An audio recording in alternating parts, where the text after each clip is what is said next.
Estamos muy contentos desde la unidad de fomento lector de la Casa de la Cultura, con el apoyo de los distintos liceos, sus distintas unidades de lenguaje, poder presentar el día de hoy la primera charla, la quinta medianoche de julio, donde tendremos la exposición, la charla magistral, Luis Omar Cáceres y la generación del 38.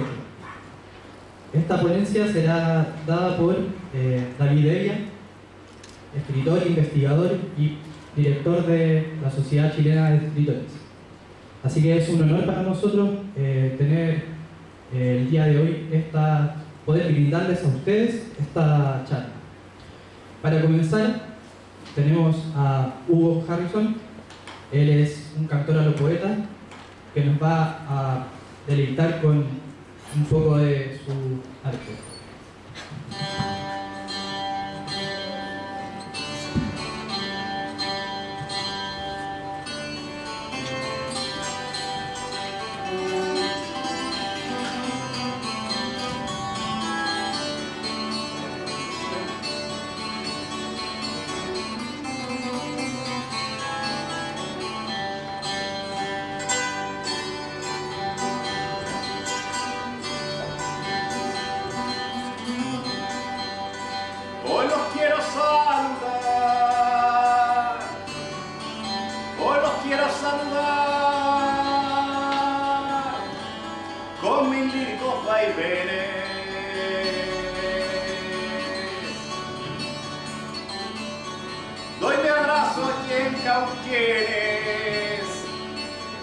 Por el grande Luis Omar,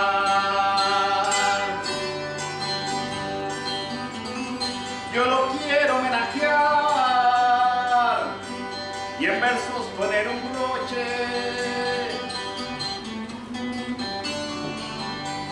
Antes que se haga de noche, yo le brindo mi ovación al compadre del guitarrón en este quinto trasnoche.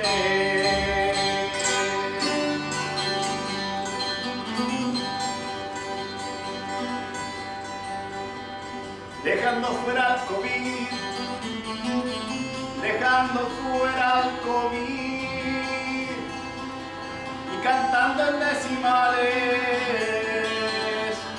Hugo Harrison Canales hoy les presenta a David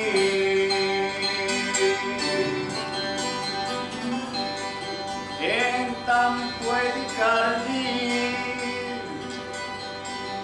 Y en esta patria chilena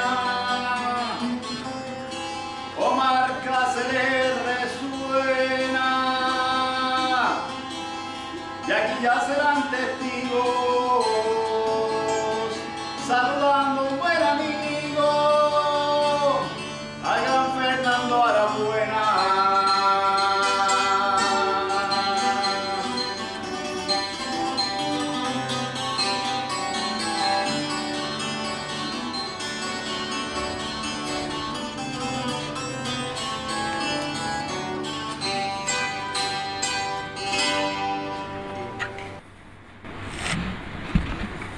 ¿Aló? ¿Se escucha? ¿Aló? ¿Ahí sí? Más cerca. Ahí. ¿Aló? ¿Me escuchan todos? Perfecto, qué bueno.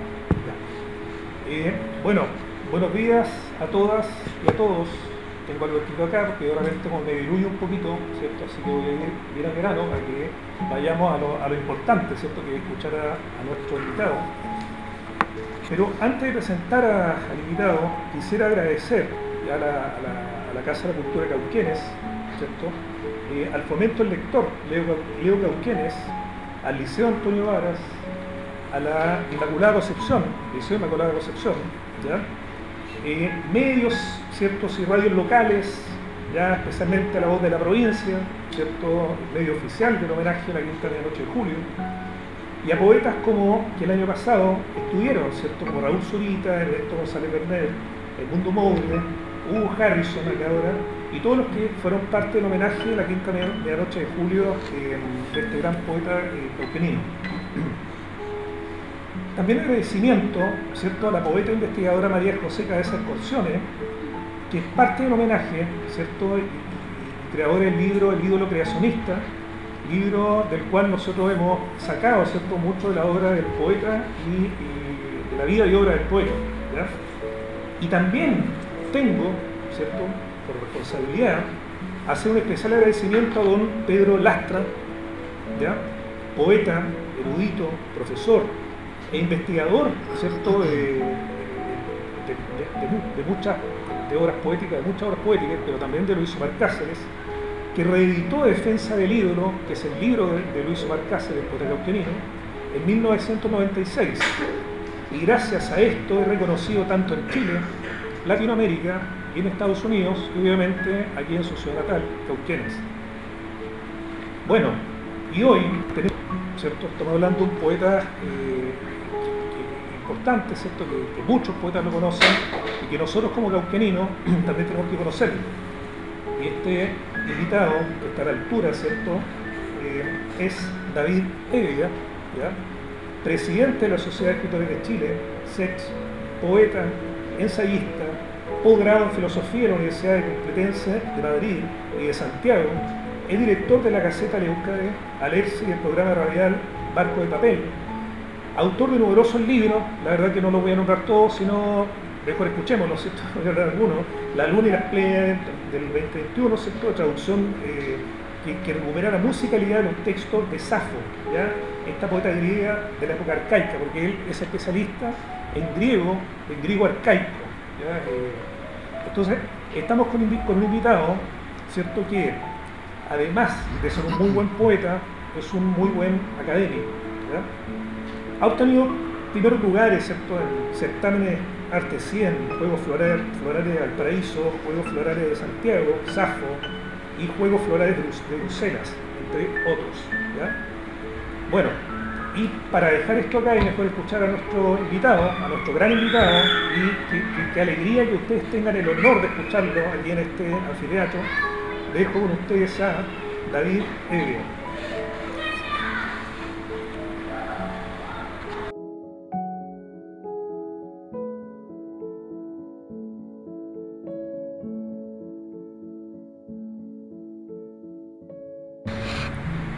Buenos días.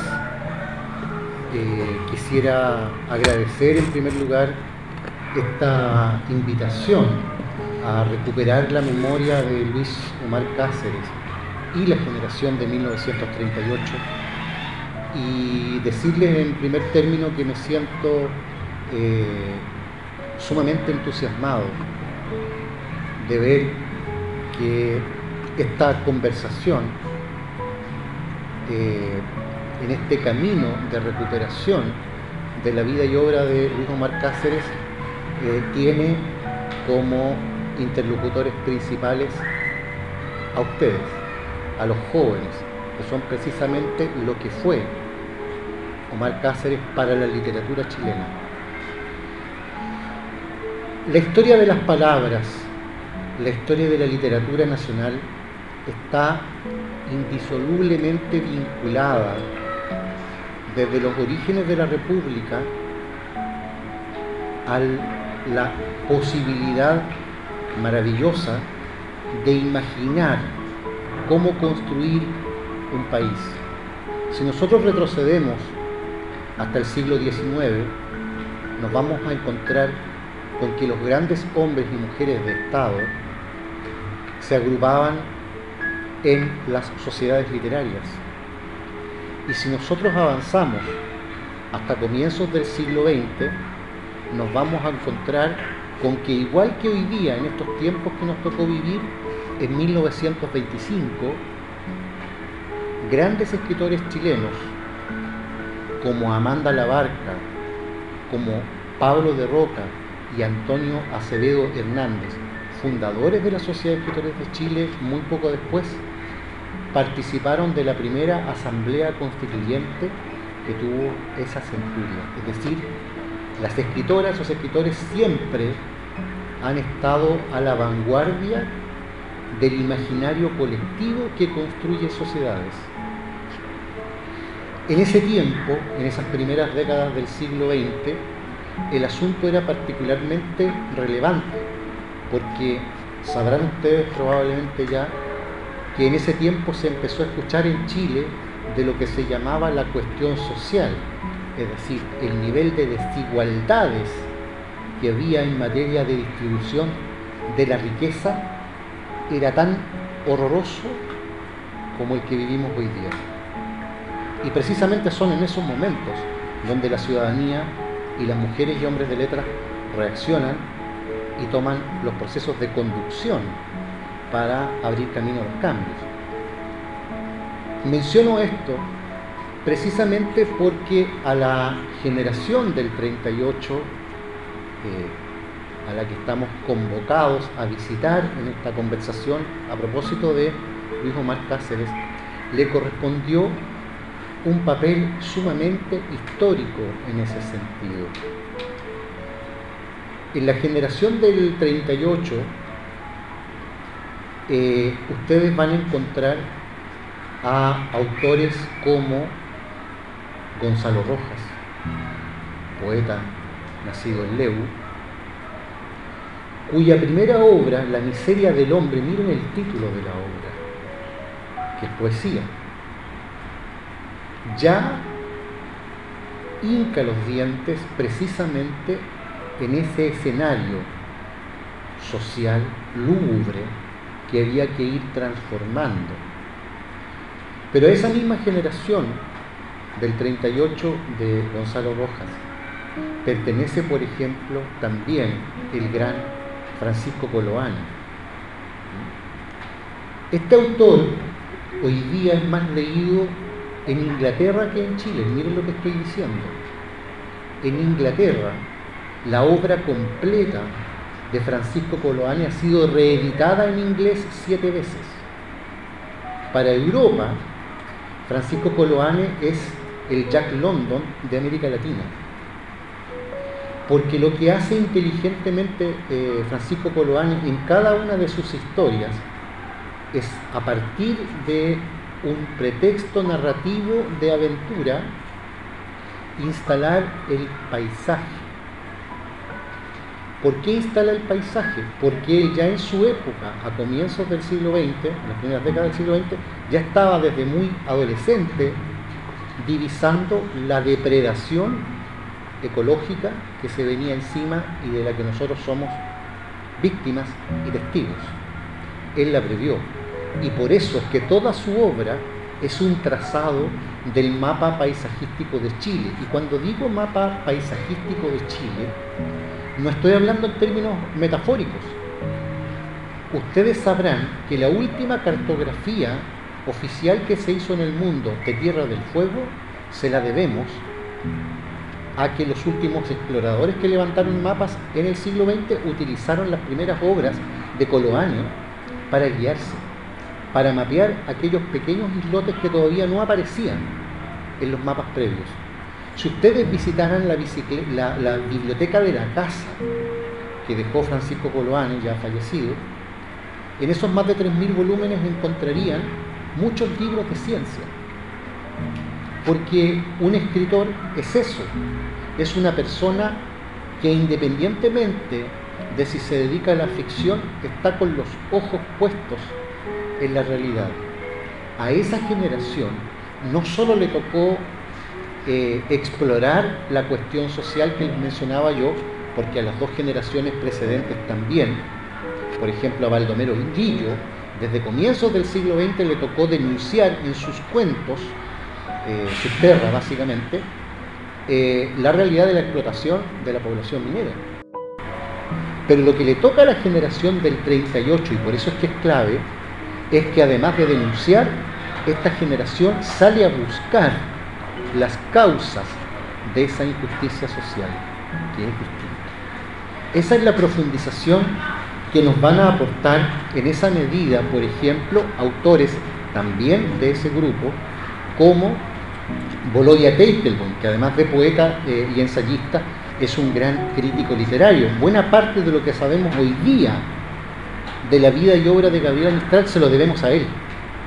Y él debuta egresando de la universidad donde estudió Derecho con una obra que se llama El despertar del capitalismo y la conquista de América. Fíjense cómo estos escritores salen literalmente a buscar las causas de esa injusticia social que uno puede apreciar a lo largo de estos 2 siglos de historia republicana de Chile. Pero también pertenece a esta generación otra conocida de ustedes, María Luisa Bombal. María Luisa Bombal, que producto de la sociedad patriarcal en la que vivimos escandalosamente no obtuvo el Premio Nacional de Literatura, y hoy día es más estudiada en Estados Unidos, Argentina y España que en Chile, y ella fue publicada primero en Argentina, no en Chile, misma situación de Gabriela Mistral, publicada primero en Nueva York, después en España, Argentina y después en Chile. Ella buscó la desigualdad no solo desde el punto de vista social en general, sino que en particular en lo que tocaba a la situación de género. Entonces, La última niebla, por ejemplo, con la que debuta en Argentina, es la historia del despertar sexual tardío de una mujer adulta. Eso en Chile en ese tiempo era un tema absolutamente intocable. Si ustedes hablaban de género en ese tiempo, no les iban a entender o la institucionalidad no iba a interlocutar con ustedes. Y ella abre ese flanco, ese camino que también tiene que ver con el mundo social. Eso por nombrar a algunos de estos autores y algunos de estos aspectos que están implicados allí. Desde el Norte Grande, literalmente, con el nombre de su gran obra, El Norte Grande, Andrés Sabela es un poeta y dibujante que vincula ambas disciplinas en la poesía a mostrar la situación de la Pampa. Y Carlos Droguet, otro gran narrador chileno perteneciente a esta generación, va a decidirse a escribir cuando es testigo de la matanza del Seguro Obrero. Y ahí él se larga a escribir, y ustedes van a ver a través de toda su obra que se dedica a aquello precisamente, y que además incursiona con un libro que se llama Pata de Perro en lo que hoy día llamaríamos la agenda de la inclusividad, pero hace muchas décadas. Entonces, esta generación del 38, tan sensible como las dos precedentes a la cuestión social, tan sensible como lo fueron Pablo Neruda, Pablo de Roca, Vicente Huidobro y Gabriela Mistral en distintos planos, van a profundizar, convirtiendo sus obras por ficción que pudieran ser en verdaderos aparatos de investigación de la realidad del país, pero también del mundo. ¿Por qué digo también del mundo? Fíjense el nombre de la generación, 38. En esa época, la causa republicana en España va a ser el anticipo de un conflicto que va a terminar en la Segunda Guerra Mundial. Y respecto de ese conflicto, los escritores chilenos no fueron neutrales. Vicente Huidobro, uno de los antecedentes de la generación previa a la del 38, va a combatir en el frente de la ocupación nazi en Francia, en favor de la libertad de Francia, desde luego, y va a volver a Chile con esquirlas de granada en su cuerpo que le van a costar a la larga la vida. Pablo Neruda está en el frente de batalla en España, defendiendo a los republicanos contra la restauración monárquica y la dictadura de Franco. Es decir, las escritoras y los escritores no son personas que se parapetan en un escritorio cómodamente a simplemente imaginar. son personas que se comprometen con la historia que les toca vivir. Y en ese sentido, creo que es importante subrayar, ya que estamos en un establecimiento educacional conversando sobre esto, que esa toma de conciencia de lo que estaba pasando en Chile y el mundo tuvo demasiado que ver con las políticas públicas de fomento de la comprensión lectora. Por ejemplo, en el año 1910, la Biblioteca Nacional por primera vez abrió sus dependencias para un horario nocturno.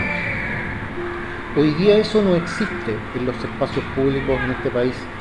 Hoy día no existe una Biblioteca Nacional que abra en la noche. ¿Por qué en la noche? Para que los trabajadores pudieran ir a instruirse. Y empezó a abrir los sábados y los días domingos y los días festivos. Ese era el Chile de comienzos de los siglos XX. Empezó a imaginar formas de propagar la palabra, y en la medida en que la palabra se propagaba, la ciudadanía iba tomando conciencia de lo que ocurría.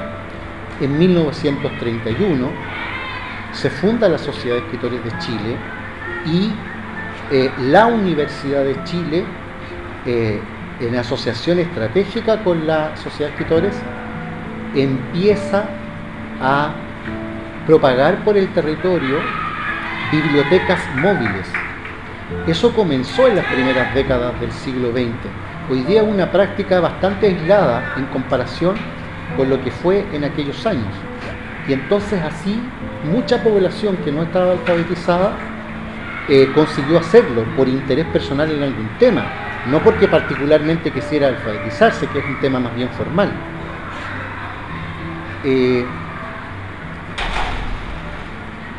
Y en esta historia de Chile, cuando irrumpe la generación de 1938, ha tenido lugar, antes de ella, el despliegue, el estallido, quizá habría que decir, de las vanguardias. Y uso el plural porque noto que muchas veces en Chile y en algún otro país de América Latina se habla de la vanguardia literaria de comienzos del siglo XX. No hubo una vanguardia, hubo varias vanguardias. Y es importante que comprendamos esos pequeños matices para de alguna manera visualizar lo que en cambio va a querer hacer esa generación posterior, que es la del 38. Hay una primera camada de artistas y escritores latinoamericanos y chilenos que parte a Europa a conquistar de vuelta culturalmente Europa, y Europa queda encandilada con esos latinoamericanos. Desde el lado chileno, en 1905 llega a París, al barrio de Montparnasse, que es la capital cultural en ese momento de Francia. Llega un chileno que se llama Francisco Contreras, autor de la primera obra, Los Esmaltines se llama, de la primera obra de vanguardia nacional, pero la instala allá porque acá no le encontraron sentido, y deslumbra a los europeos con Los Esmaltines y otras obras más, y empieza a ser columnista de los principales diarios de Francia. Francisco Contreras llega a Europa antes que Vicente Huidobro. Francisco Contreras funda lo que se llama el mundo novismo, es decir, un movimiento literario y artístico que buscaba poner al centro de la literatura los temas americanos, algo que no estaba en boga en ese tiempo, en absoluto. A nosotros nos puede parecer obvio, pero en ese tiempo no era obvio, no estaba al centro de la literatura ni del arte. Y la irrupción de Vicente Huidobro y Jan Emar, pero sobre todo Vicente Huidobro desde Chile, que se va a producir en 1918, es decir, está recién terminando la Primera Guerra Mundial, cuando este hombre conquista a Europa con una poesía también de vanguardia que apela a un horizonte celeste, estoy hablando del cielo, como concepto central de su estética, y lo va a hacer con poemas árticos, y lo va a hacer un poco después con ese poemario que probablemente ustedes conocen más, que es Altazor. Es decir, esa capacidad de experimentación de la palabra, porque ahí lo que construye Huidobro es un dialecto de pájaros, literalmente hablando, en el canto séptimo de Altazor, es una forma de apelar y apuntar al cielo, o si ustedes quieren, de hacer un poco terrestre el cielo. Por eso la figura de los pájaros, del Azor, ¿ya? Y la irrupción de esa vanguardia de Huidobro va a tener un impacto fundamental sobre la generación del 27 de España, donde están Federico García Lorca, Rafael Alberti, Miguel Hernández y tantos más. Va a tener un giro escritural la generación española del 27 gracias a la obra que está publicando en Francia y en Chile y en España Vicente Huidobro. Por aquellos años también, particularmente el año 27, una tercera vanguardia se va a manifestar en la literatura chilena, y esa vanguardia va a ser encabezada por Pablo de Roca, un hombre 10 años mayor, para que se hagan una idea, que Pablo Neruda, un hombre un año menor que Vicente Huidobro.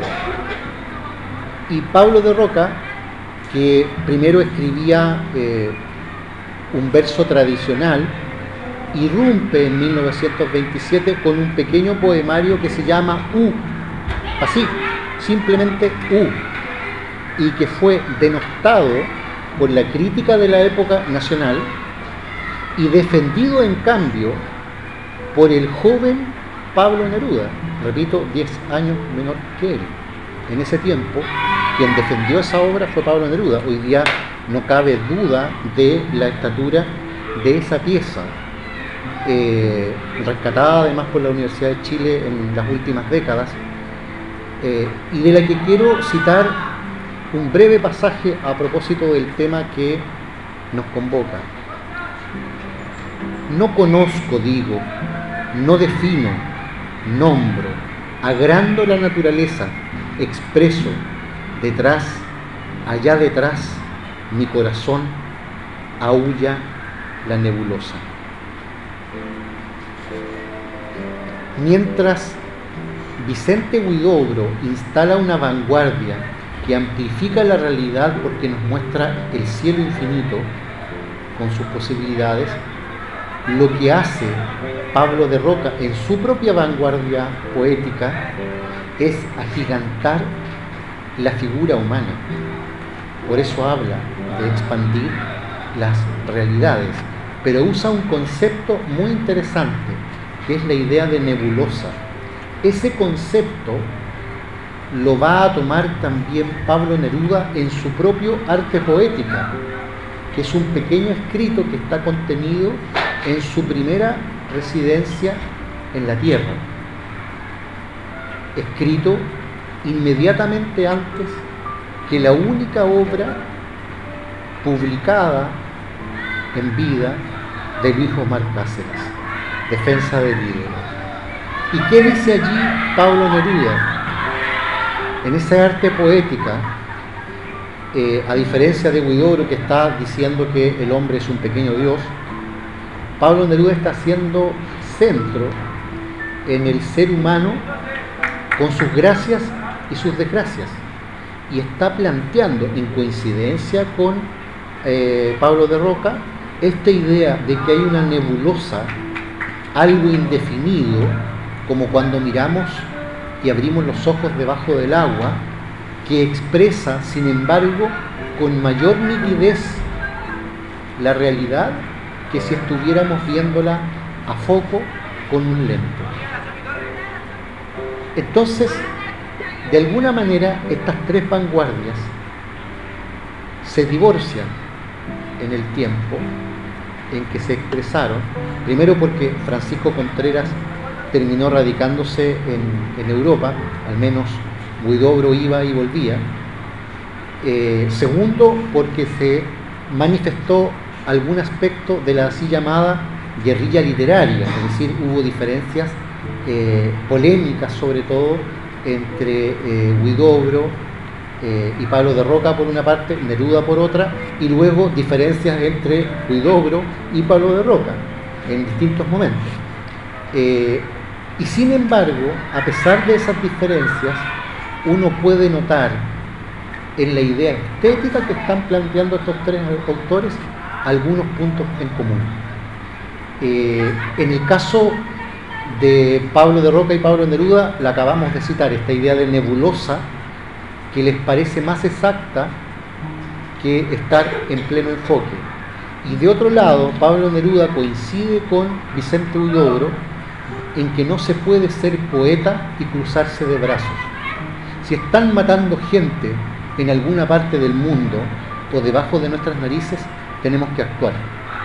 No podemos simplemente dedicarnos a escribir sobre aquello y lamentarnos sobre aquello de nuevo desde un cómodo escritorio. Y por eso es que Neruda y Vicente Huidobro parten respectivamente a España Neruda, a Francia Huidobro, parten a combatir, parten a ser parte de esa realidad que otros simplemente cantaban en sus versos. Exactamente después de manifestadas estas tres vanguardias, la última de las cuales es Residencia en la Tierra, de Neruda, aparece la señera y muy desconocida hasta hoy obra de Luis Omar Cáceres, La defensa del ídolo.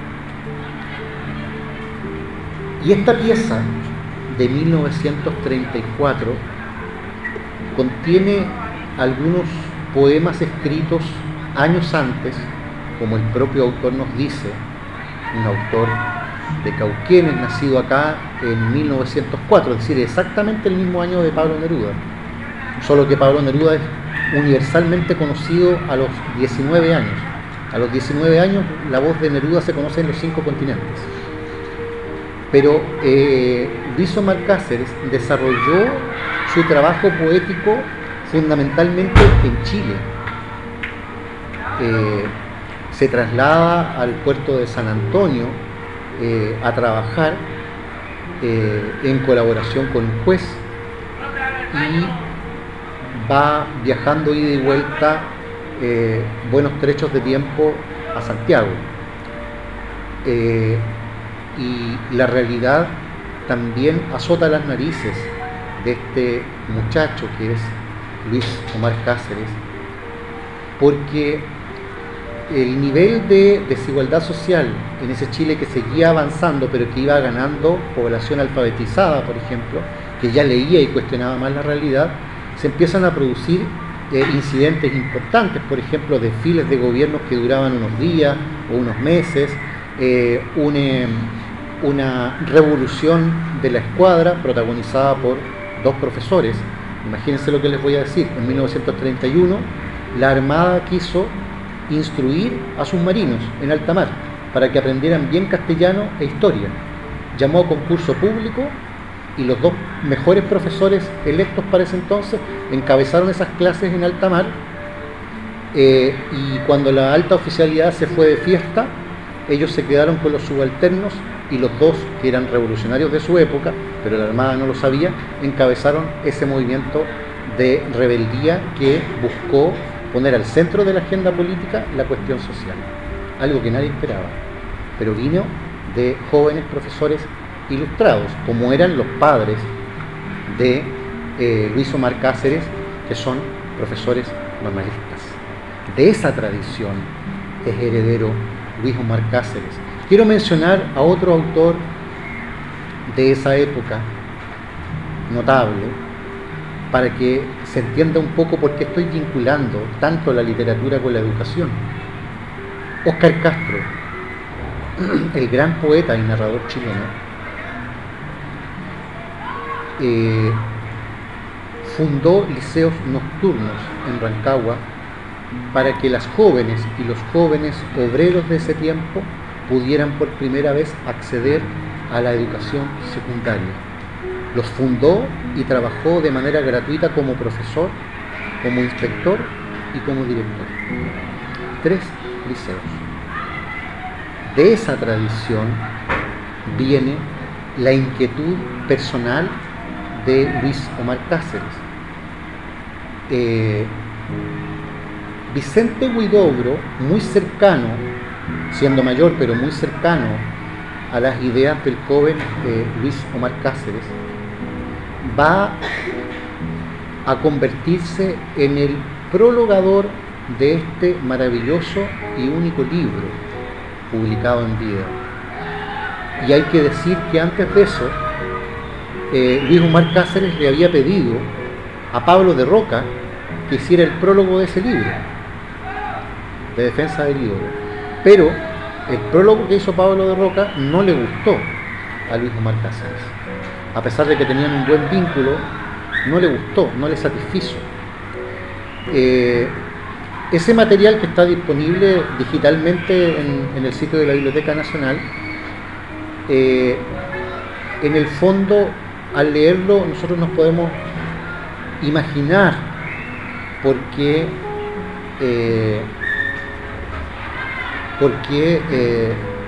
a Luis Omar Cáceres no le gustó. Porque Pablo de Roca trata de calificar a Luis Omar Cáceres como un autor del exquisitismo neogótico, y la verdad es que jamás estuvo en los planes poéticos de Luis Omar Cáceres publicar una poesía de forma exquisita en términos de dedicarse a los detalles, ni tampoco neogótica. Lo que sí le interesaba era innovar, y por eso es que la obra de Luis Omar Cáceres pertenece a la tradición chilena de la vanguardia, porque es una obra innovadora. En el prólogo que finalmente se publica, firmado por Vicente Huidobro, más allá de expresar sinceramente su deslumbramiento con este joven intelectual chileno, dice algo que es fundamental y que es una lección de vida para cualquier persona que se quiera dedicar a la poesía. La tarea del poeta es de reunir de nuevo ese mundo en que nos han atomizado. Miren ustedes la realidad que nos toca vivir en los últimos siglos. Las matemáticas por acá, el lenguaje por allá, la historia por más allá, etc. Como si fueran realmente campos separables. A eso se refiere con atomización de la realidad. ¿Cómo podemos separar las matemáticas del lenguaje si el lenguaje contable, es decir, contamos números y contamos historias? El lenguaje contable es primero que el lenguaje verbal. ¿Cómo podemos separar la biología de la teoría de la belleza, por ejemplo, en estética? No podemos. Solo el mundo en el que hemos derivado explica esa separación de todo en burbujas. Y son esas mismas burbujas separadas las que nos impiden, dice Huidobro, comprender la realidad del conjunto. Ese es el prólogo que se publica en ese libro, que nosotros prácticamente no pudimos conocer si no fuera porque un par de estudiosos que conocían la estatura de la obra del autor salvaron de la hoguera casi la totalidad de los apenas 100 ejemplares publicados, porque ese libro no lo publicaron desde la institucionalidad cultural. No hubo una editorial que dijera a Luis Omar Cáceres: nos parece excelente tu obra, tráela para acá para que la publiquemos. No, el hermano, con una vida muy modesta, ahorró dinero para financiar una autoedición de una obra que es impresionantemente maravillosa. Pero cuando vio los impresos, Luis Omar Cáceres se dio cuenta de que había tal cantidad de errores de impresión y de digitación, diríamos hoy día, que furioso prefirió romperlo, que no se conociera así. Pero se salvaron 2 ejemplares y gracias a eso es que conocemos hoy día 2 ediciones oficiales del libro y varias otras en formato artesanal. Gracias a eso podemos emprender un estudio, pero uno se puede preguntar, por ejemplo, ¿por qué no está en los programas oficiales un autor tan importante? Y entonces veamos qué tan importante es el autor. Lo es y mucho. Las 2 antologías más importantes del siglo XX contienen la obra de Luis Omar Cáceres. Me refiero, en primer lugar, a la antología llamada La Poesía Chilena Moderna, que publica y dirige Rubén Azócar, que va a ser mucho después, a comienzos de los 60, presidente de la Sociedad de Escritores de Chile. Y él es básicamente narrador, es decir, un narrador comprende perfectamente el campo de la poética y es capaz de valorarlo en ese nivel. Y antologa a este muchacho cuando este muchacho todavía no había publicado su única obra. Estoy hablando del año 31. Y un año después de publicada esta obra, de la que ustedes ya saben, se fueron al fuego 98 de los 100 ejemplares, un año después, el 35,